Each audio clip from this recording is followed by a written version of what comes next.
Thomas and Percy are good friends, but sometimes Percy teases Thomas about being frightened, and he doesn't like that at all. One evening he was dozing happily in the shed, but Percy wanted to talk. "Wake up, Thomas. Are you dreaming about the time you thought I was a ghost?" "Certainly not. Anyway, I was only pretending to be scared. I knew it was you, really." Percy went on teasing him. "I hope the guard leaves the light on for you tonight." "Why?" asked Thomas. "I quite like the dark." "Oh, really?" exclaimed Percy. "I am surprised. I'd always thought you were afraid of the dark. I wonder why." Thomas decided to say nothing and went to sleep instead. Next day, the Fat Controller arrived. "I would like you to go to the harbour tonight to collect something rather unusual." "What sort of something?" "Wait and see."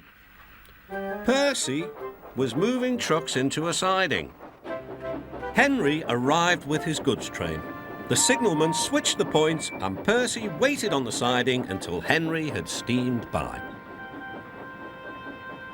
Then there was trouble.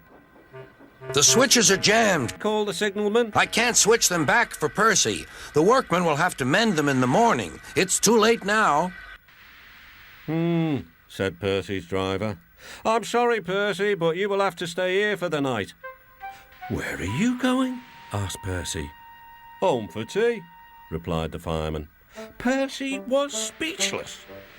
He watched as the other engines went home to the shed.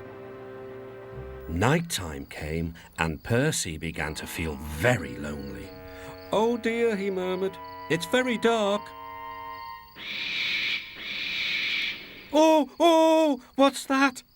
It was only an owl, but Percy didn't realise this. "I wish Thomas was here too," he sighed. Thomas was waiting for his mysterious load at the harbour. Suddenly, there it was. "Cinders and ashes," cried Thomas. "It's a dragon." "Don't worry," laughed his driver. "This dragon is made of paper. It's for the carnival tomorrow."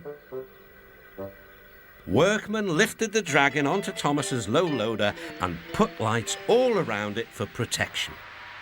Then Thomas set off into the misty night. Percy was asleep in his sidings and had no idea that Thomas was approaching him.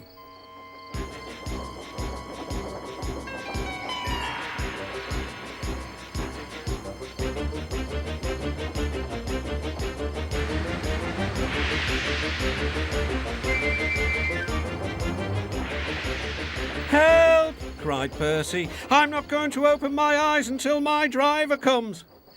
Next morning, the points were mended and Percy puffed back to the junction. Gordon was just about to leave with the express. "You'll never guess what I saw last night." Gordon was in no mood for puzzles. "I'm a busy engine. I don't have time for your games." "I've seen a huge dragon. It was covered in lights." Gordon snorted. "You've been in the sun too long. Your dome has cracked." When the other engines heard the news, they laughed too. "Look out, Percy," chuckled James, "or the dragon may gobble you up." "No one believes me," puffed Percy. "Maybe I did imagine the dragon after all." But Percy soon found out that he hadn't. "Help! Save me!" cried Percy. "It's all right," whistled Thomas, and he explained about the carnival. "By the way, how was your night out?" Percy decided to tell Thomas the truth. "Well, Percy," said Thomas, "maybe we do get scared sometimes, but if we're not afraid to tell each other, then that means we're quite brave too."